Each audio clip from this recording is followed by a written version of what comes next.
am Rosan Greene. Well, I'm calling him in cat and ego, and he's prowling through the birches.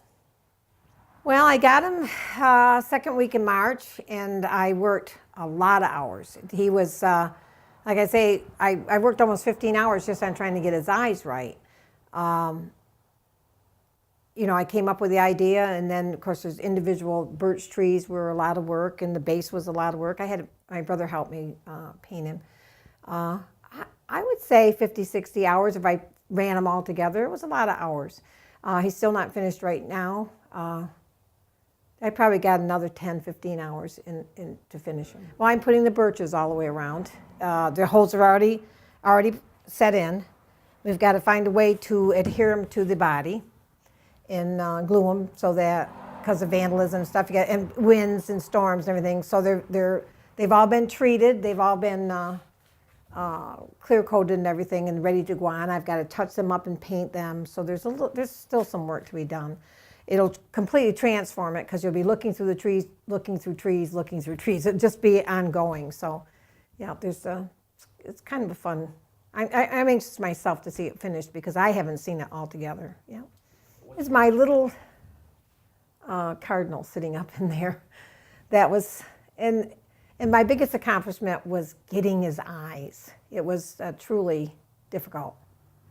You know, and I'm pleased with the trees. I'm pleased that, you know, they come out. I had a hard time coming up with colors for him, you know, that matching up and blending colors and what I want to do with the rocks and stuff. So there's a lot to it, you know, that from start to finish, you have a vision and then it's hard to put that vision out. Did I want his face covered with trees? Did I want some, you know, some skin showing? Did I want his color? So there was a lot of those things that I went through. I had a lot of people giving me advice too, you know, everybody, you know, you get a vision, you do what you want. It's hard for me to take, not criticism, but ideas, because they have to go with my ideas. So that's the hard part about it. I've painted all my life. I never painted anything so big as a moose. The first moose was a little hard because it's such a grand scale, you know, that was huge. What am I going to put all over this? You start doing a little project, you know, and then you've got from head to toe, there was a lot of area. So that was difficult. The first one, the second one was, I like to do winter scenes. He was mostly painted white, and it was a black and white theme, and I painted my winter scenes on either side. And it had a good response. I was really delighted with that. That was fun. They're a huge project in a huge, they say it's easier to do a big painting, but it's not, because you have to put so many big details into a big painting where you can hide things in little paintings. And I'm not a oil acrylic painter, I'm a watercolor painter. And this was difficult there, you know, working in these mediums.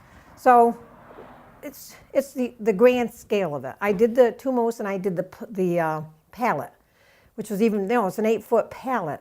So when you're doing something that large and your details have to be huge, it's much harder than a little painting. And in my opinion, it is, you know, that. But I really enjoyed it. You're nervous about what people's opinions are going to be and what they're going to think of your work. But it's quite an accomplishment, I think, for any of us to do this. And I love seeing the other artists and what they do. Just, that's a lot of fun for us. I think my second moose, I love that, this is nice. He's quite beautiful, you know, but the second moose was just, I really liked the scale of him, and he was my favorite. I mean, I got to get used to this. This isn't complete yet, and I like to see people's reactions. There was really good reactions to everything's been out so far. People seem to like the art. Did it get a good response second time around? I don't think it did because of the economy, maybe. You know, you didn't see that many people out and about. But, you know, I think people will respond to the Catamount. He's got a great look to him. You know, he's powerful, he's majestic, he's beautiful. I really think he is. But I'm anxious to see what's going to happen this time around. I like it down, you know, I own the North Side restaurant. I like it next to the North Side. I don't know that I'm going to have a choice. I'm sure the sponsors will probably have a decision about that, and I won't. I mean, I'd like to have it down. Maybe they'll give me a chance to have it at some point, which, you know, you like to say, oh yeah, that's mine. You know, if I get a good response, I'd like to say that. Maybe I'll blame it on somebody else if not, but No, I had help. My brother's a retired school teacher, and he came in and helped me. He did any areas that were black. He filled that in for me because I figured that we had to have, we had a time schedule. So that was fun working with somebody. Last time I worked on my own, and he's a little critical. He helped, and that's about it. This is going to be interesting to see how this comes out, and I'm anxious to see how people react to the Catamount, what they expect. I'm anxious to see if they get my idea. I have a vision. Well, am I presenting it good? Do I have to explain to everybody what's going on? The vision is like Bev Doolittle, the artist, that you're looking through, like a hunter might recognize where there's a catamount walking through the forest. That's what you would see, a hunter would see. Will they see that, without me explaining it? I'm not sure. That's why I named it in Cat and Eagle, that he's and prowling through the birches. So there's kind of a couple hints there for him, but we'll see. I just wanted a look of slate. I'm thinking of big quarries or slates, and so that's where we did the black. And it was a big process to paint that, which doesn't seem like it because it's black, but it's black, silver, whites, and all swirled around. So then when I started seeing all these crevices in here, I put the waterfall in, and I'm not even sure that the waterfall, I hope that they can see that. So that's the idea with that. I felt that I had to have something down there.